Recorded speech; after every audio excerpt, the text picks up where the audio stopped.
Hi everyone, hope you're doing well. Karthik sir here.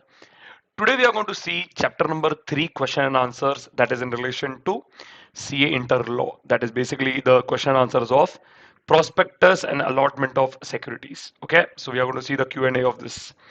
Now in this I have covered the past examination questions, mock test paper questions, RTP questions, so that after doing the chapter you are able to do the question and answers properly, so that you feel confident in that chapter and you feel assured that okay, if ICAI asks any question from their past data, you will be easily be able to answer, and plus you will get practice in case similar questions appear in the examination. Okay, let's go for this first one.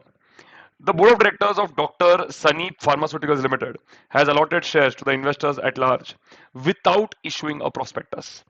State whether the allotment made by the company is valid and briefly describe the related consequences. Okay. Now, whenever a question comes, no, you have to carefully see what they have asked in the question. That is the most important part. See what they are given. State whether the allotment made by the company is valid. So even without the issue of prospectus, whether the allotment made is valid or not. Second, what are the related consequences? So if the allotment is not valid, then what is the penalty for that?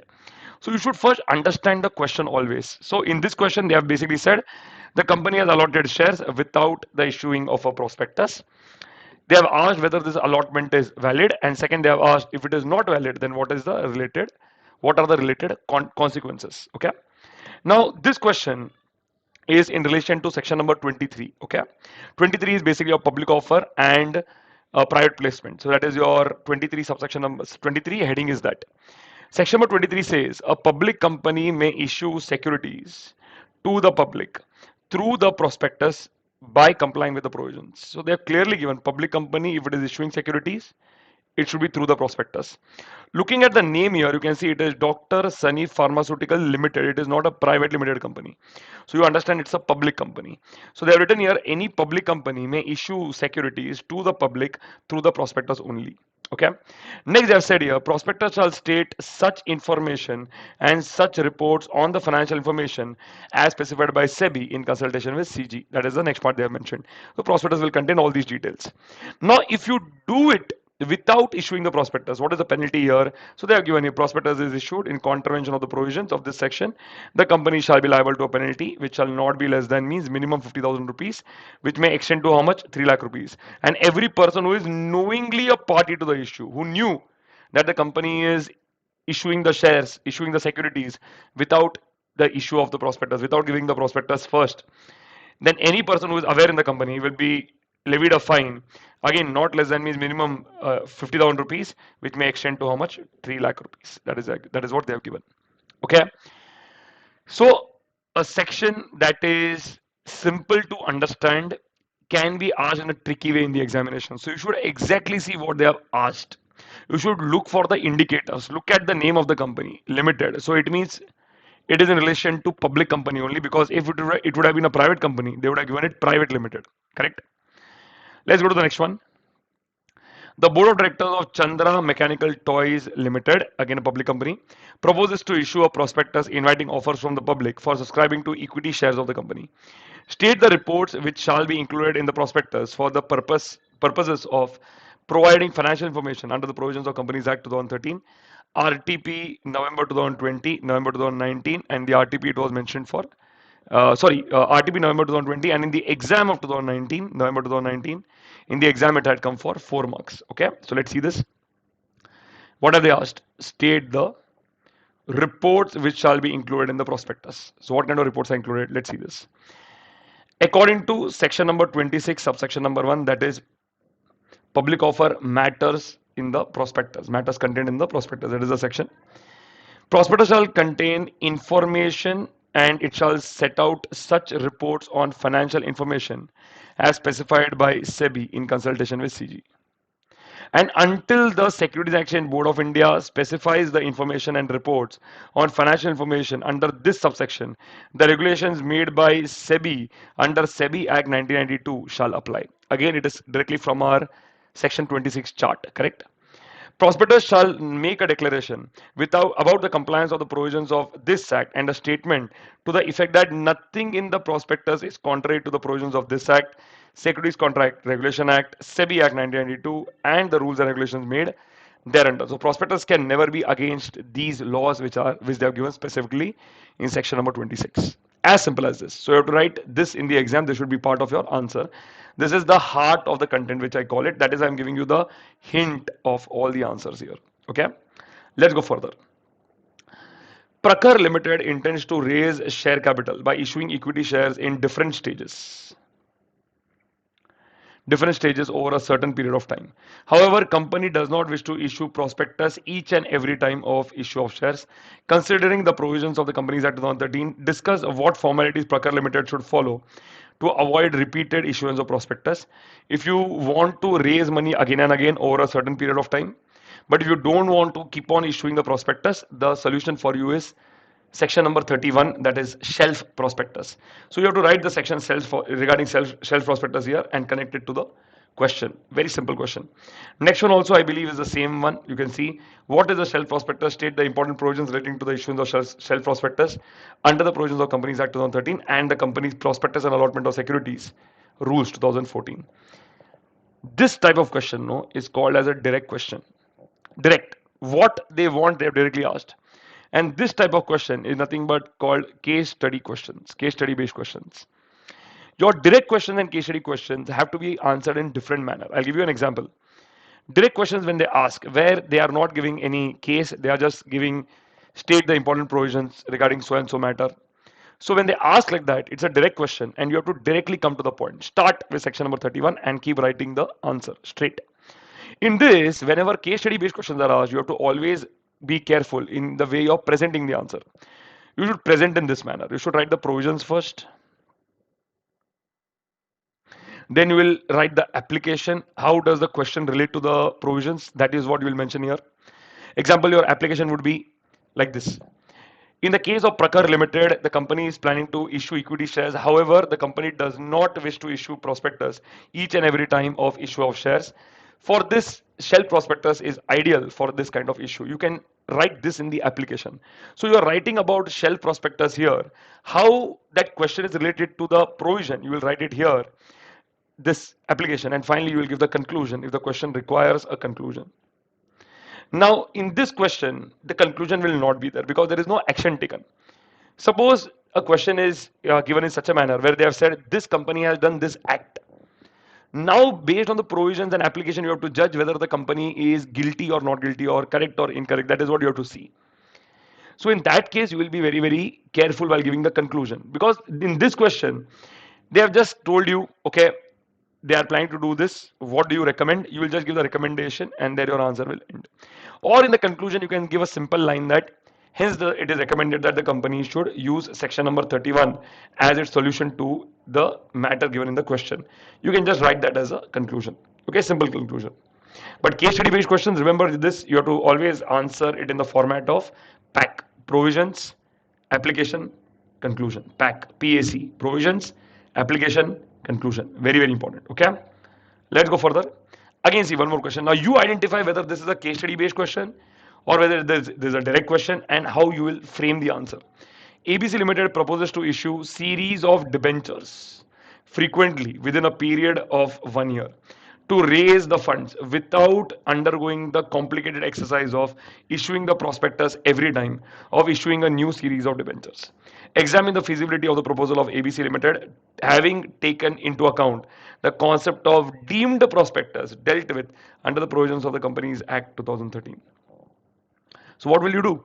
So again, because they have said here, see, the company wants to frequently issue series of debentures frequently, but they don't want to go without undergoing the complicated exercise of issuing prospectus every time. Correct? No. So you understand in this case that you will be writing in the format of provision, application, conclusion. Again. Okay, because they are given it in the case study format, they have mentioned in relation to ABC Limited. So write the provision in relation to section number 31 here, apply it to the question, then give a conclusion. Again, in this question, you will understand that conclusion can be just a simple line where you don't have to say anything that this is done right or wrong.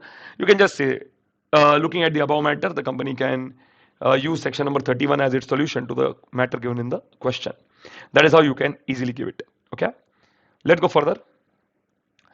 Now, I saw two questions having similar answers. So I've just merged them so that it is easy for you. An allottee of shares in a company brought action against a director in respect of false statements made in the prospectus. Very important, false statement made in the prospectus. The director contended that the statements were prepared by the promoters and he simply relied on them. Is the director liable under the circumstances? Director has simply said, see, I was not directly involved in this. The promoters prepared the statements, so you should not hold me as guilty in this matter, or there should not be any action against me. That is what the director is telling. Let's see the second type of question that they have asked. This is mock test paper October 19, and here they have given mock test paper March 18, October 19 examination, and March 21 examination. Let's see this.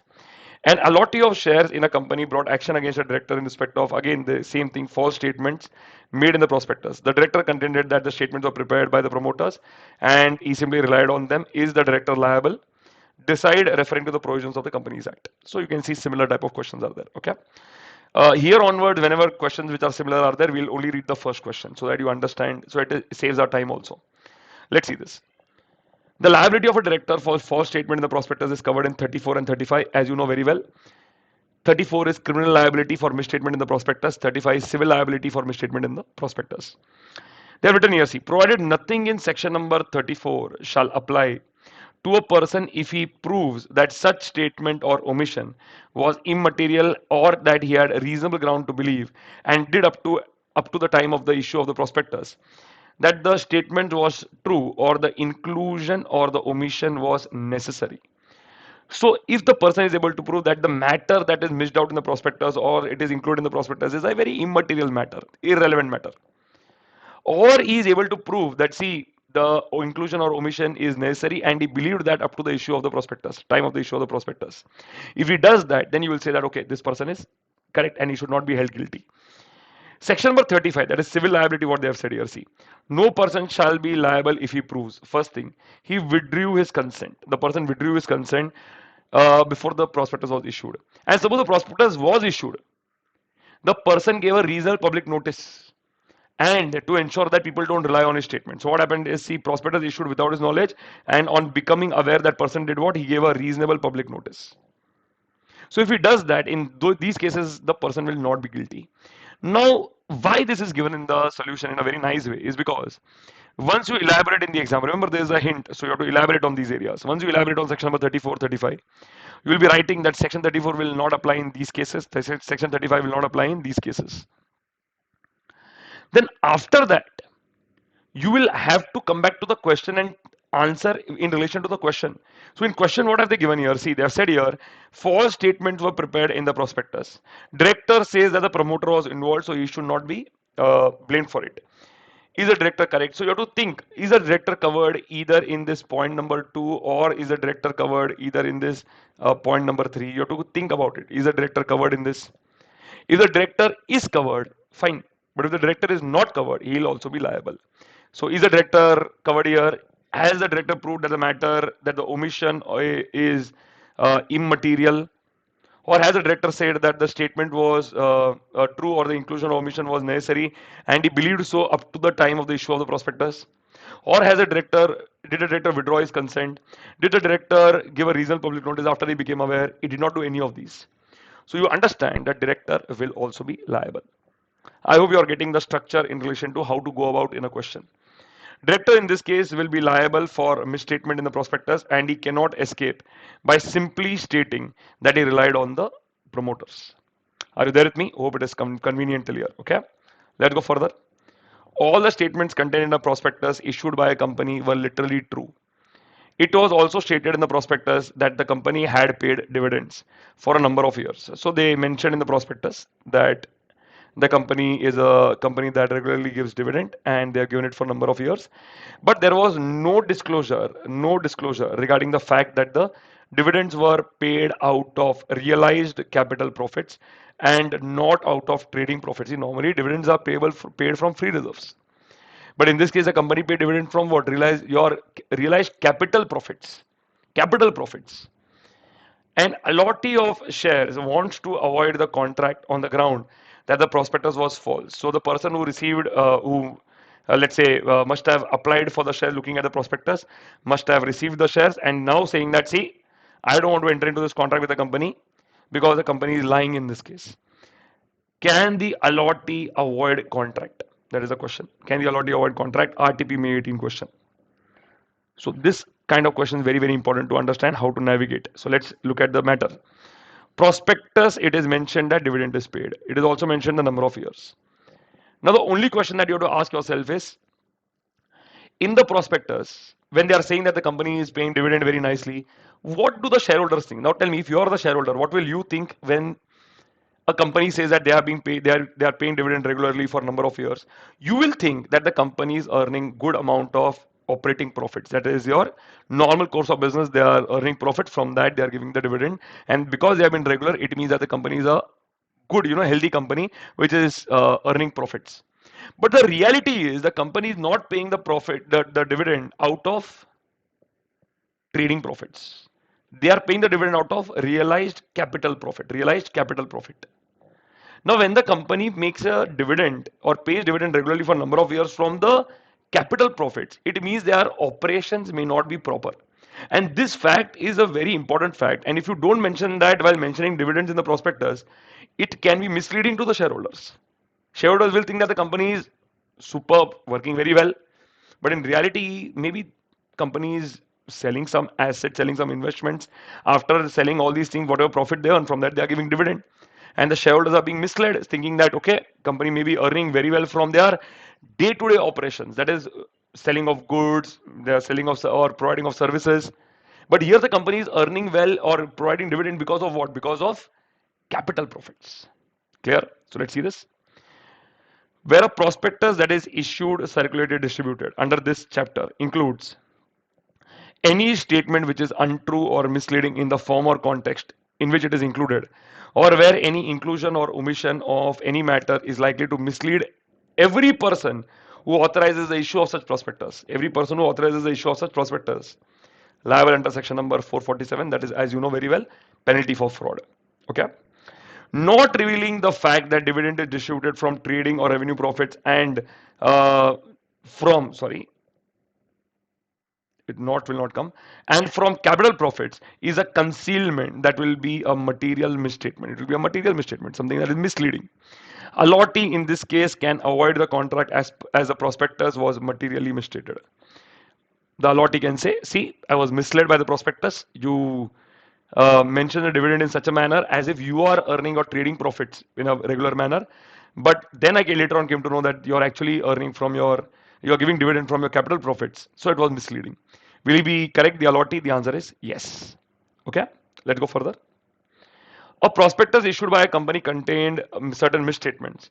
On becoming aware of the fact regarding the misstatements in the prospectus, one of the experts, Anilesh, who had given earlier given his consent, forthwith gave a circle here. See this reasonable public notice. See, reasonable public notice stating that the prospectus was issued without his knowledge and consent. Is it possible for Anilesh to escape liability for misstatement in the prospectus? So I told you, if the person has already given a consent and later on he became aware that actually this consent that he had given was incorrect, can he give a reasonable public notice later? The answer is yes. The answer is yes. So can Anilesh escape the liability? In my opinion, it is yes. Let's see. According to section 35, subsection number 1, where a person has subscribed for securities of a company, acting on any statement included or the inclusion or omission of any matter in the prospectus which is misleading and has sustained, very important, see, and has sustained any loss. So company may have given a statement that is misleading, or the company may have included or omitted any matter which misleads the prospectus, and the other person should have suffered a loss or damage. Correct? Now here the evidence, see, but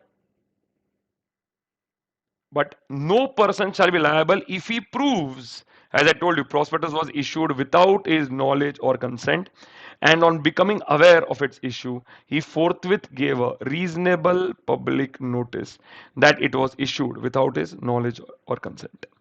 Simple. So Anilesh is covered by the exemption provided under section number 35, and he will not be liable for misstatement in the prospectus. I hope it is clear. Easy. Let's go further. Sudarshan Exports Limited was dealing in export of rubber to specified foreign countries. The company was willing to purchase rubber trees in Andhra Pradesh state.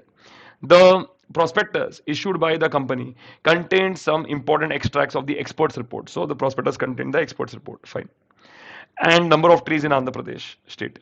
The report was found untrue. So prospectus contained an expert report. Expert report was untrue.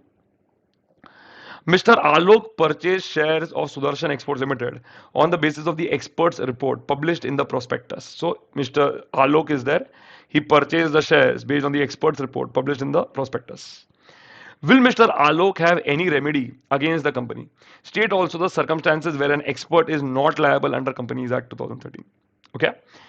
So you will understand here clearly that see expert's statement in the prospectus, if it is misleading, then the expert has to compensate. Expert will have to pay for the compensation for any damage that is caused to any shareholder who trusted the expert's report and purchased the shares but then suffered losses because the statement was untrue. So you understand here, see?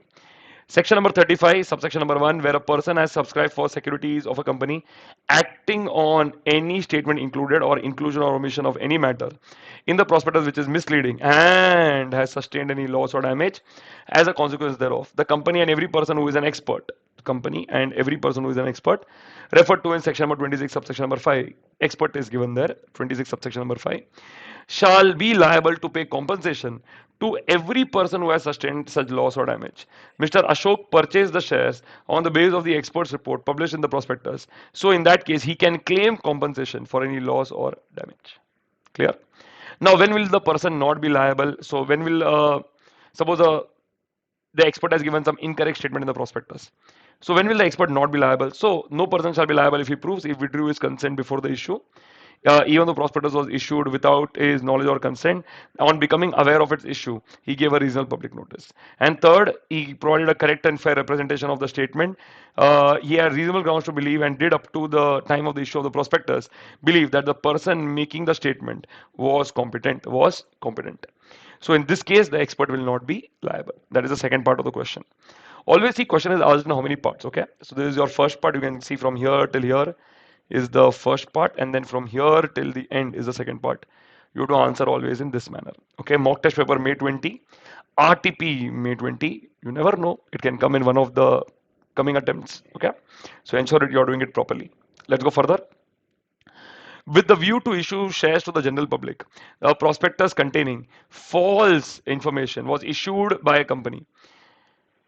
Mr. X received a copy of the prospectus from the company but did not apply for allotment of shares. Fine. So prospectus clearly they are given contains some false information. Fine. Was issued by the company. Mr. X received a copy of the prospectus from the company but did not apply. So Mr. X received a copy of the prospectus but did not apply for the allotment of any of the shares. The allotment of shares to the general public was completed by the company within the stipulated time. Okay. A few months later, important word, few months later, Mr. X bought 2000 shares through the stock exchange at a higher price, which later on fell sharply. X sold these shares at a heavy loss. X claims damages from the company for the loss suffered on the ground that the prospectus issued by the company contained false statement. Referring to the provisions of Companies Act 2013, examine whether X's claim for damages is justified. When the prospectus is issued to the public and when you subscribe for the shares, when you apply for subscription of the shares, in that case, if you complain that prospectus is not proper or prospectus had some false information, it is correct. Because when the prospectus is issued, you are making an offer. The company is making an offer. And when when the public applies based on the prospectus and tells the company, okay, we are ready to purchase your shares, here take this money in the IPO or FPO, whatever is the case, and the company then issues the shares to the public, in that case we will say that the offer has been accepted by these persons. But you will understand, suppose the company issues the prospectus, so it says making an offer, and then this person here doesn't apply at the time when the prospectus was issued. It doesn't apply at that time. He applies after a few months and tells the company, see, I had applied for your shares. Then the share price fell down. Now, in this case, please pay me the damages because you had mentioned wrong thing in the prospectus. In this case, this person would be incorrect. This person would be incorrect because only if he would have subscribed like the other shareholders here, which I have shown in blue, he would have been correct. But because he applied later, see they have written here, a few months later, Mr. X bought from the open market, that is through the stock exchange. In that case, company need not pay any damage to Mr. X. Okay, so let's see this. Prospectus means any document described or issued as prospectus and includes a red herring prospectus referred to in 32 and shell prospectus referred to in section 31, or any notice, circular, advertisement or other document inviting offers from the public for subscription or purchase of any securities of a body corporate. So when you are giving a prospectus, you are actually inviting offers. Mr. X did not purchase the shares when the prospectus was issued and offers were invited. He purchased it from the stock exchange after a few months. Hence, Mr. X's claim for damages is incorrect. Comfortable? Clear? Okay. Let's go further.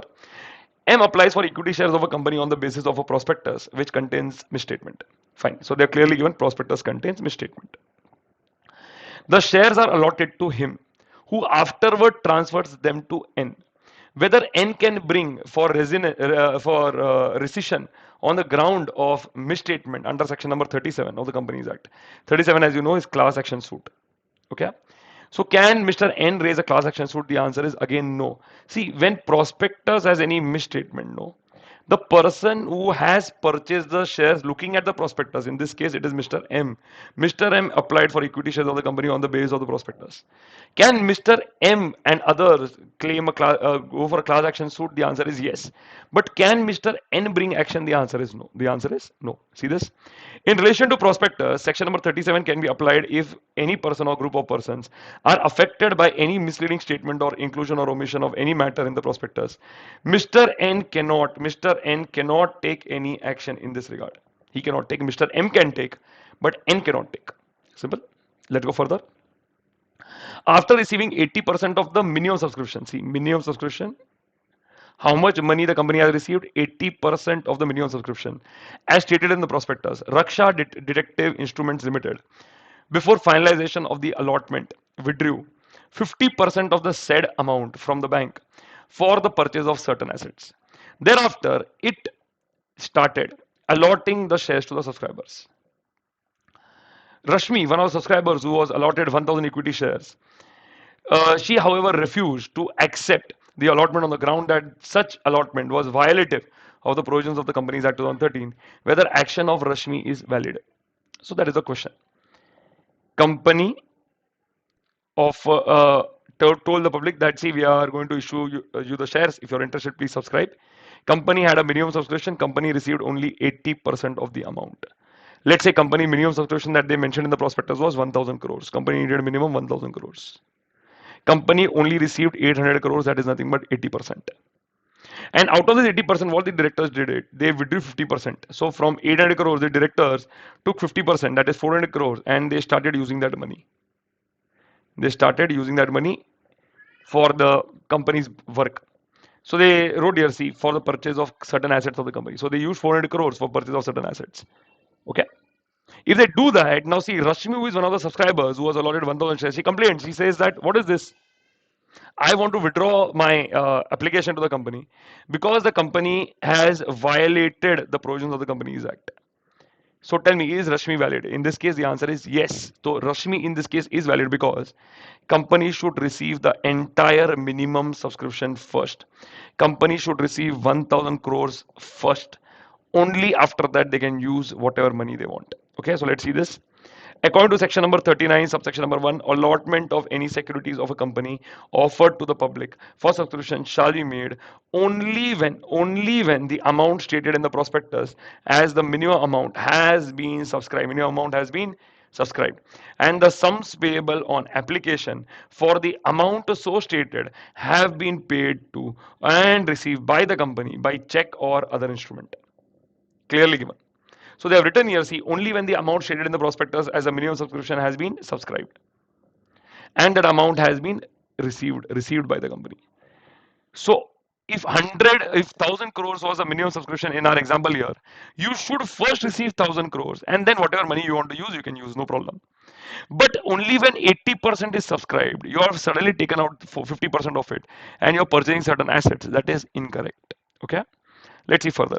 If the stated minimum amount has not been subscribed and the sum payable on application is not received within a period of how many days? 30 days. So company should receive the minimum amount within how many days? Basically 30 days from the date of issue of the prospectus or such other period as may be specified by SEBI. The amount received under subsection number 1 shall be returned within how many days? Within 15 days. Company should decently return it within how many days? 15 days from the closure of the issue.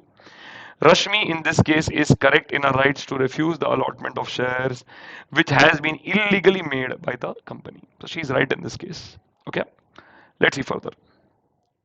Explain various instances which make the allotment of securities as irregular allotment under Companies Act 2013. Let's see this. May 19 for 4 marks. Let's see this hint. Um, Instances which make the allotment of securities as irregular. Now this question, no, it is not there at any one specific place in the Companies Act. When you read it, you will come to know it is, a mixture of all the sections of this act. So let's see this. Company does not issue prospectus. And company will be incorrect. So you understand this from section number 23. Prospectus does not include any matter which is misleading, faulty, and incorrect. So if prospectus should be proper, it should not have anything that is misleading. So connect it somehow to section number 34, 35, as you can see. Prospectus not filed with the registrar as per section number 26. Prospectus has to be filed with the registrar. Simple. Minimum subscription is not received. This is section number 39. From there, they have written this. So whatever minimum subscription the company mentioned in the prospectus, that should be received. Amount received on application money is less than 5% of the nominal value.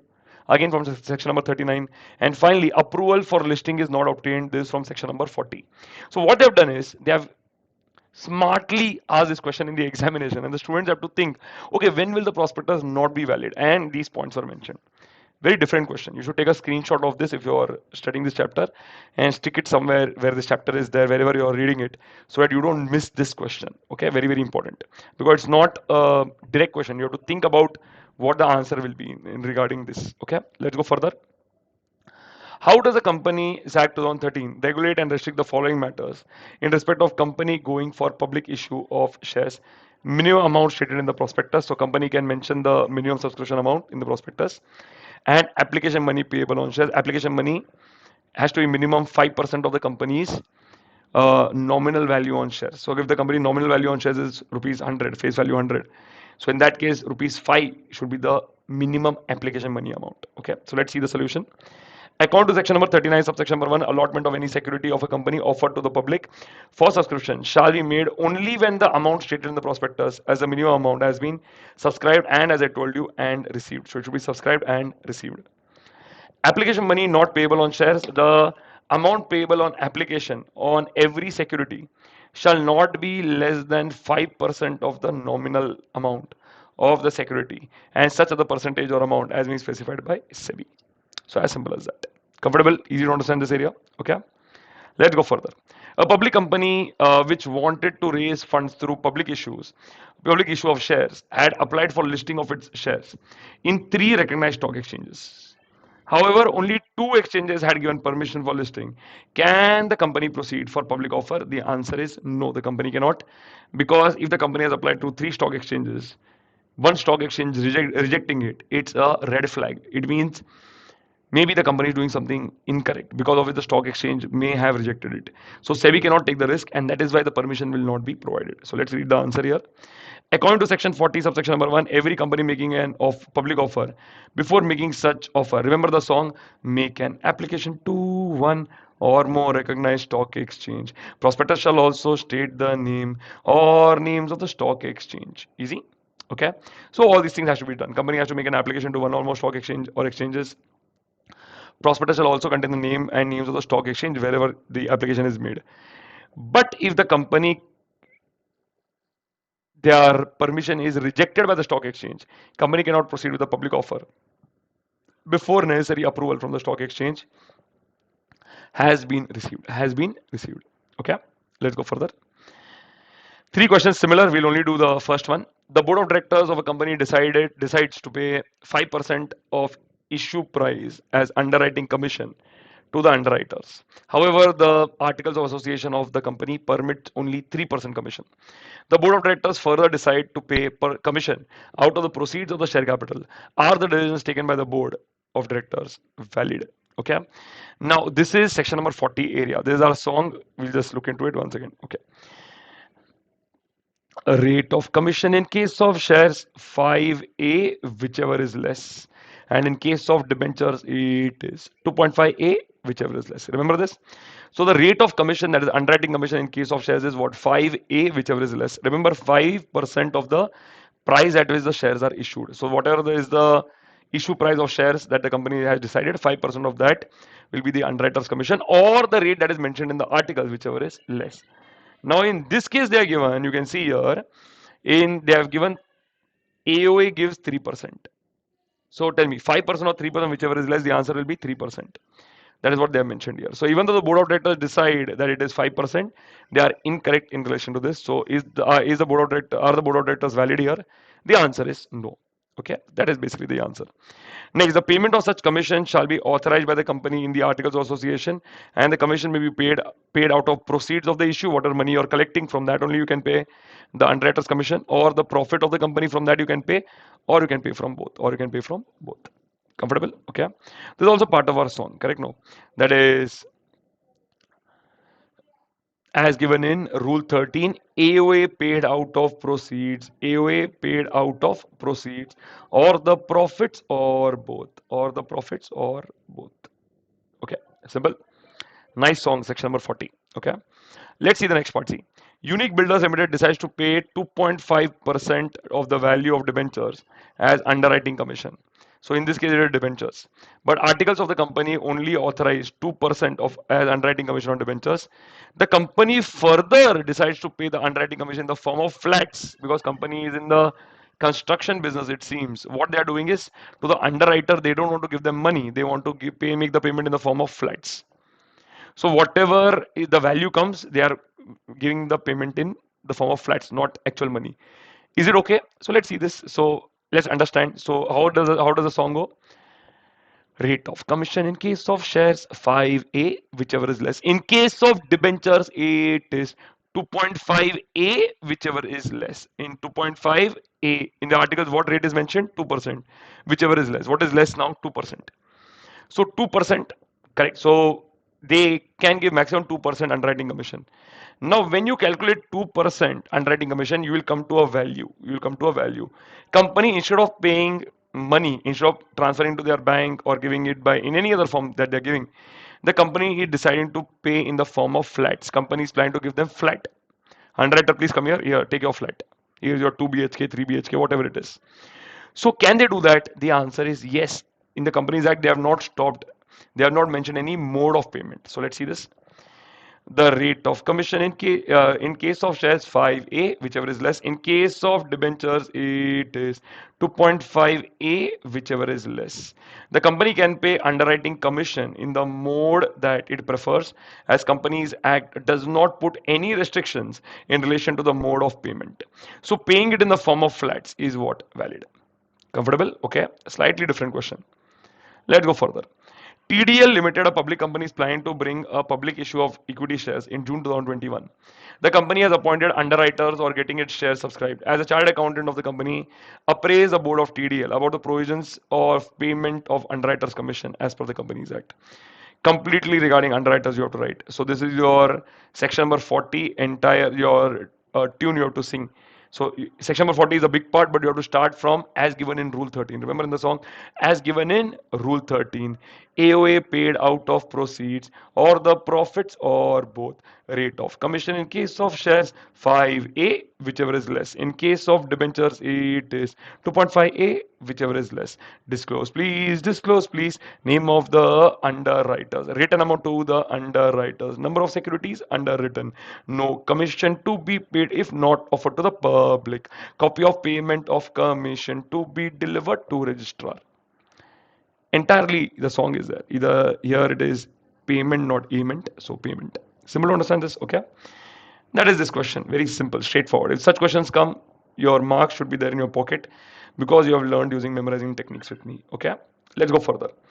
A Limited issues 1 lakh equity shares of rupees 100 each at par to the public by issuing a prospectus. The prospectus discloses the minimum subscription amount of 15 lakhs required to be received on application of shares, and the share application money shall be payable at 20%, at 20 per share. My bad, 20 per share. The prospectus further reveals that A Limited has applied for listing of shares in 3 stock exchanges, of which one application has been rejected. This matter we have already covered. Okay, the issue was fully subscribed, and A Limited received an amount of 20 lakh on share application. A Limited then proceeded for allotment of shares. Examine the 3 disclosures in the above case study, which are the deciding factors in an allotment of shares and consequences for violation, if any, under the provisions of the Companies Act. Jan 2021, 6 mark question. In my opinion, superb question because it tests the student properly. Let's see this. According to section number 39, subsection number 1, allotment of any security of a company offered to the public for subscription shall be made only when the amount in the prospectus minimum, same thing, see, minimum amount has been subscribed and the amount has been, the state amount so stated has been paid or it has been received by the company by check or other instrument. The amount payable on application on every security shall not be less than 5% of the nominal amount of the security or such other percentage or amount as may be specified by the Securities and Exchange Board by making regulations in this behalf. Okay, so it shall not be less than 5% of the nominal amount. In accordance to section number 40, subsection number 1, every company making public offer shall, before making such offer, make an application to one or more recognized stock exchange. Prospectus shall also state the name or names of the stock exchange. So they are written here finally, disclosure in relating to listing of shares is not proper as one application has been rejected. So you are clearly saying that, see, minimum amount has been subscribed, it has been paid, there is no problem here. Application money 5% of nominal amount should be received. That is also not a problem. So this is okay. This is okay. But the problem is that one of the stock exchanges rejected the company's application, and that is not proper. That is not proper. That is what you are clearly seeing. Okay. Let's go further. Discuss the provisions relating to private placement of shares under Companies Act 2013. Straightforward question. Okay. Section number 42, you have to elaborate. Okay. Entire diagram that we did in 42, you have to elaborate in this. Okay. Let's go further. PQR Bakers Limited wants to raise funds for its upcoming project. Accordingly, it has issued private placement offer letters for issuing equity shares to 55 persons, fine, of which 4 are qualified institutional buyers and remaining are individuals. Just as an information, tell me, if the company is doing private placement, then at one time they can issue shares to how many persons? 200. 200. Comfortable? In this case, the company is issuing shares to how many persons? 55. But in the counting of 55, now you will never take two parties. You will never take qualified institutional buyers. You will never take ESOP given to the employees. That is employee stock options given to the employees. So you understand. So in this case, they are clearly given that 4 are qualified institutional buyers. So I'm doing -4. So the answer comes to 51. Now what you have to ask is 51 within the limit of 200? The answer is yes. So there is no problem at all to give this. I'm writing here, private placement of equity shares is no problem at all. No problem at all. Simple, no issues. Because the limit is 200 and we are just 51 here. We are just 51. Okay. Next, I have written here further. See, before the completion, very keyword, see, before the completion of allotment of equity shares under this offer, the company issued another private placement offer letter to another 155 persons in their individual names for issue of what? Debentures now. So now the company is trying to do something in relation to private placement of debentures. Remember, private placement is done for securities. Debentures and shares both come under securities. Okay. So the limit is 200. Limit is 200. The company is giving debentures to how much? Under private placement, that is to 155 persons. Is that okay? The answer is seems okay. Seems okay. But there is a problem. This key area before the completion of allotment. This has not been completed and still you're going ahead with this. Unless the earlier offer is completed, abandoned, or withdrawn, you cannot go with the new offer. So you understand, in that case the company is incorrect. That case the company is incorrect. So giving the equity shares under private placement, is it okay to 51%? Yes, no problem. Giving debentures to 155%, is it okay? The answer is yes. Yes, but because the company is giving the debentures under private placement before completion of this earlier private placement of equity, before the completion of that, that is why the company is incorrect. Simple. Now, being a public company, is it possible for PQR Bakers Limited to issue securities under a private placement offer? By doing so, whether the company is in compliance with the provisions relating to private placement, or should these offers be treated as public offers?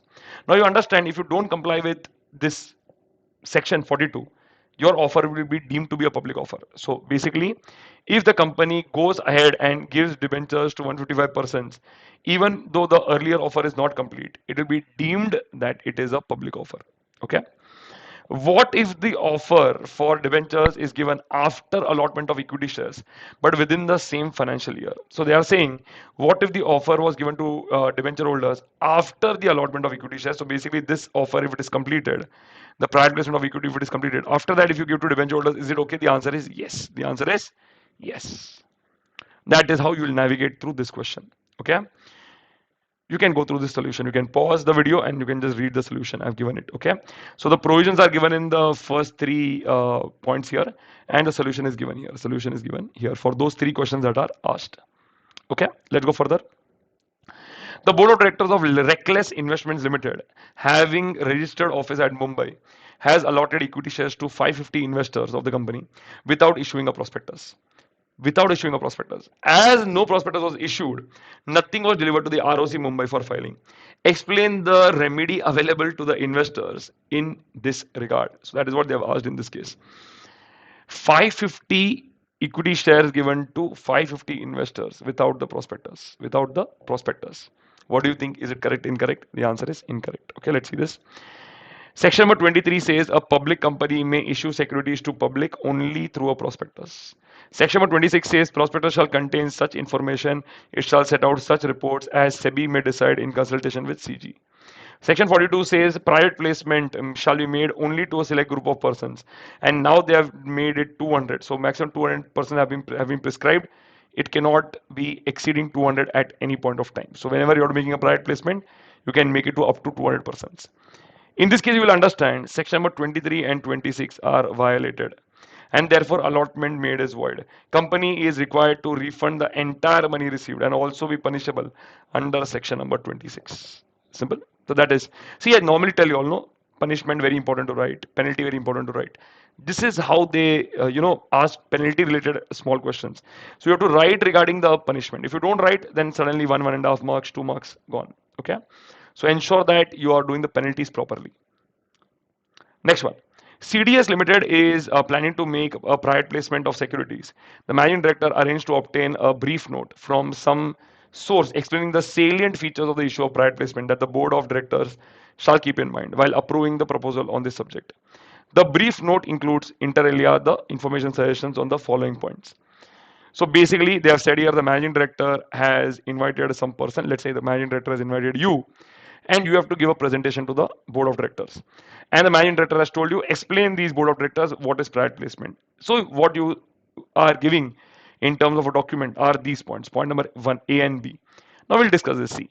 A private placement shall be made only to a select group of identified persons, correct? Not exceeding 200, correct? In a financial year, true. The aforesaid ceiling of identified persons shall not apply to the offer made to qualified institutional buyers, but it is applicable to employees of a company who will be covered under the company's employee stock option scheme. The offer on private placement basis shall be made only once in a financial year for any number of identified persons not exceeding 200. That is the second statement. The company solicits your remarks, asks for your remarks on the point referred above as to whether they are valid or not. The first statement is not valid because in the counting of 200, when you are giving the private placement offer to 200 persons, you will never take into counting two parties, qualified institutional buyers. You will never take, and if you are giving it to the employees under ESOP, you will never take them. You will never take them. Never take them. Okay. So qualified institutional buyers and ESOP, you will never take them. Okay. In the counting. So here they have written C. The aforesaid ceiling of identified persons shall not apply to the offer made to QIB, but is applicable to employees. That is incorrect. It is not applicable to employees as well. So look at the solution. A private placement shall be made only to a select group of identified persons not exceeding 200 in a financial year. True. This does not include QIB and employees of the company who will be covered under the company's employee stock option scheme. So both are excluded. Second, the offer on private placement shall be made only once in a financial year. That is incorrect. Subject to a maximum number of identified persons under subsection number 2, that is 200. 200 maximum persons. A company may at any time make more than one issue of securities to such class of identified person as may be prescribed. Company during the year at any time they can make offer to up to 200 persons, no problem. So can they give a private placement offer in the month of April, complete it in the month of June, and then put again a private placement offer in the month of July, complete it by the month of, let's say, August, then again give a private placement offer in the month of October, complete it by December, again give a private placement offer in the month of Jan, complete it by Feb? Can they do that? The answer is yes. So in a year they have written, see, in a year only once are you required to do it. Is it compulsory that you can do only once? The answer is no. You can do, they have clearly given here, see, at any time. At any time you can do. No problem. But you have to keep in mind that at one point of time when you make private placement offer, maximum identifiable person should be how much? 200. That is the only condition. Comfortable? Clear?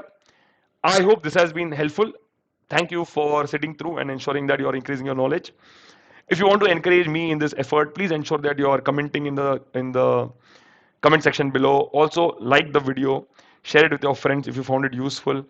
In the comment section, also mention it to me which other series I should make so that it is more helpful for your preparation. Okay, I wish you all the best. Study well. Bye.